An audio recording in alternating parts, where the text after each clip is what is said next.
인간이 하루에 6만 번의 생각을 하는데 그 중에 95%는 어제 했던 생각의 반복이라고 해요. 어제와 똑같은 무의미한 공상을 그토록 많이 하는 거죠. 우리가 어제와 똑같은 생각 할 수도 있겠지만 그 중에 5% 아니 1%라도 인류 문명을 건설한 천재들의 생각을 우리 뇌에 담는다면 우리의 10년 후는 분명히 변화가 있을 것 같아요. 저는 한번 도전해 보려고 합니다. 안녕하세요. 맘실렌지 카페입니다. 여러분, 어떤 사람에게 신뢰가 가나요? 분위기를 잘 타고 트렌디한 사람 매력 있죠.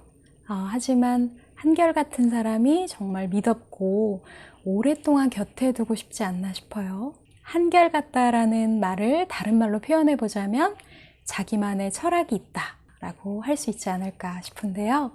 내면의 깊이가 얕으면 조급하고 허둥대고 결국은 주도권을 잃고 누군가에 끌려다니는 삶을 살 수밖에 없겠죠. 그런 삶은 행복할 수도 없고요. 조금 암울하지만 우리나라의 불행한 현실을 좀 짚어보려고 해요. 10대는 입시지옥에 내몰리고 20대는 비정규직을 전전하고 30대는 결혼과 출산을 기피하고 40대는 돌연사, 50대는 퇴직금을 날리고 60대 이상 노인 자살률이 OECD 국가 중에 최고를 기록하는 현실.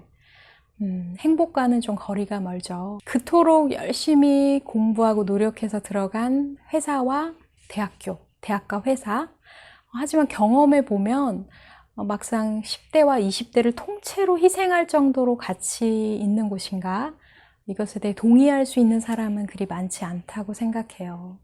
오늘 소개해드릴 책의 작가는 이런 바보 열차에서 뛰어내려야 한다. 그리고 새로운 열차를 갈아타야 하는데 그것이 인문학적 독서와 사색을 통해 스스로 깨우치는 자기교육 시스템이다 라고 얘기해요.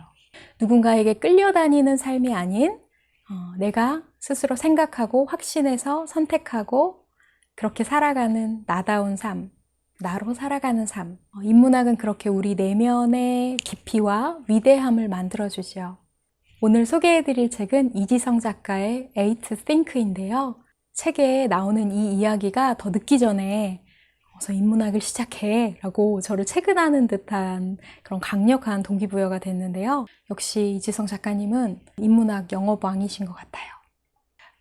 이 책을 읽으면서 또 인문고전을 읽고 사색하는데 좀 어울리는 원두가 뭘까 고민해 봤는데요. 지난번 소개해드린 에티오피아 커피는 입안에서 꽃들이 하늘하늘 팔랑팔랑 춤추는 듯한 굉장히 가볍고 상큼한 그런 풍미가 일품인데 오늘은 정반대의 묵직한 바디감의 원두를 소개해드리고 싶어요. 두 가지 원두인데요. 케냐 더브레이 그리고 과테말라 안티구아입니다. 먼저 과테말라 안티구아는 스모크 커피의 대명사인데요. 원두를 분쇄할 때부터 제 입꼬리가 이렇게 올라갔어요. 왜냐하면 집안 전체에 엄청나게 고소한 향기가 가득해서 이제 기대감을 굉장히 상승시켰는데요. 지난번에 소개해드린 코케언이랑 비교하면서 시음해봤어요. 역시 확실히 무거운 바디감이 인상적이어서 딱 어른의 커피구나 라는 느낌을 받았습니다. 안티구아의 사전적인 설명을 보면 볶은 아몬드의 고소함, 다크 초콜릿, 스모키한 향이 매력적이어서 묵직한 느낌의 커피를 좋아하는 분들에게 추천한다고 소개되어 있더라고요. 두 번째 케냐 더브레이는 역시 좀 강하게 로스팅돼서 쌉쌀한 맛이 강하고요. 감미로운 향과 과일의 단맛 등이 조화롭게 느껴지는 깊고 진한 커피인데요. 처음에 원두 향을 맡았을 때 굉장히 강렬했어요. 그래서 좀 걱정이 됐는데 시음해 봤을 때는 좀 전체적으로 맛의 밸런스가 잘 잡혀 있다고 느꼈어요. 소리로 따지자면 중저음 톤처럼 굉장히 가라앉는 안정적인 느낌을 받았고요.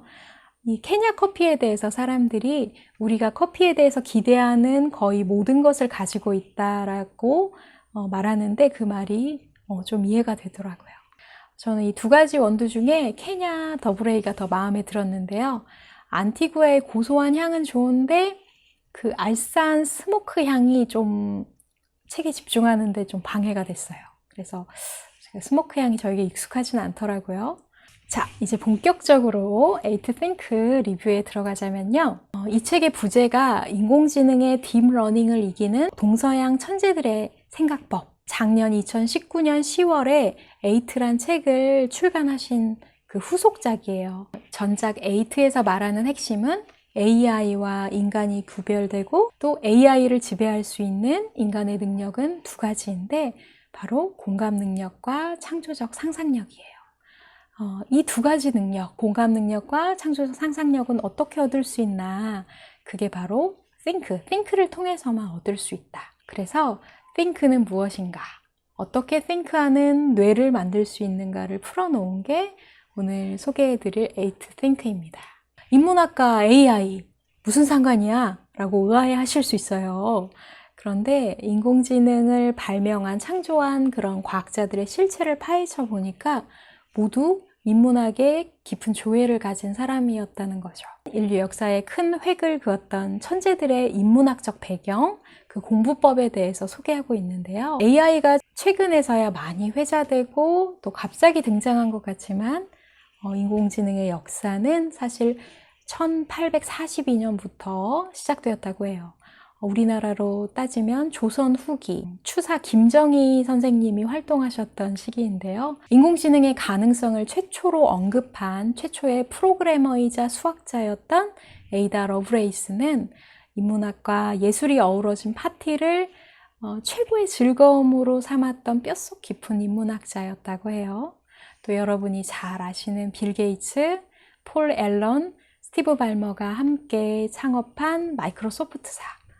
처음부터 뼛속까지 인문학적인 기업이고요. 특히 빌 게이츠는 300억 원이 넘는 돈을 들여서 레오나르도 다빈치의 작업 노트를 구입했는데요. 또 집무실에는 다빈치의 초상화를 걸어두고 하루에도 수십 번, 수백 번씩 마음속으로 그와 대화하면서 경영의 지혜를 구했다고 해요. 이렇게 빌 게이츠의 인문학적 뿌리가 레오나르도 다빈치인데 다빈치의 삶은 어땠을까요?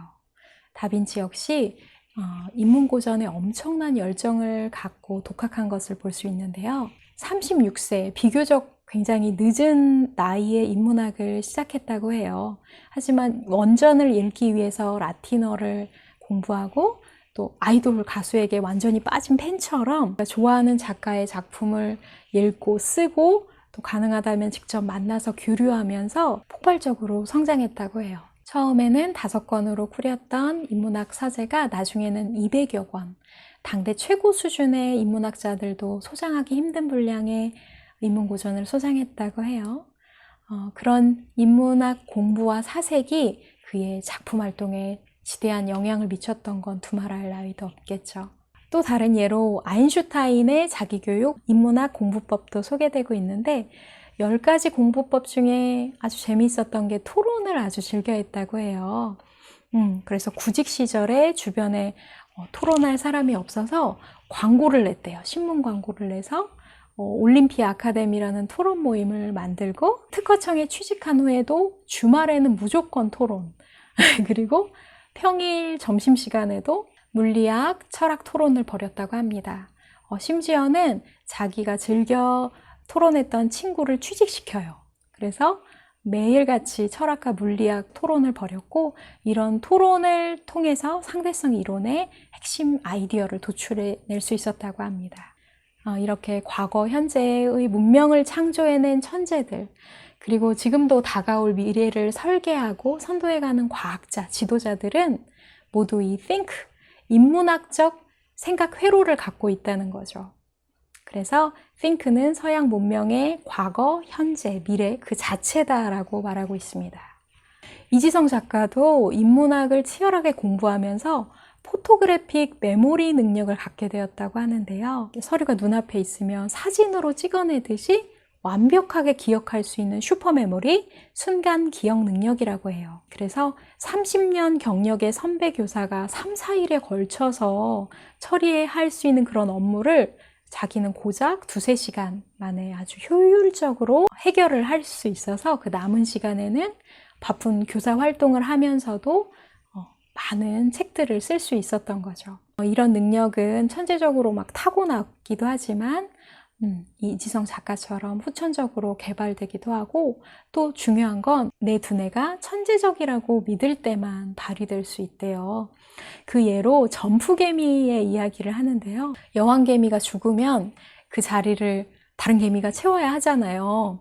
근데 일개미 중에 한 마리가 이렇게 추대된대요. 그렇게 추대되면 이 평범했던 일개미의 몸집이 여왕개미처럼 커지고 수명도 10배 이상 늘어난대요. 자기가 여왕개미라는 확신이 유전자조차도 바꿔버린다는 거죠. 연태까지는 일개미로 살아왔어도 나는 위대한 존재가 될 수 있어. 나는 천재야. 라는 확신을 갖게 된다면 이런 일이 일어날 수 있다는 거죠.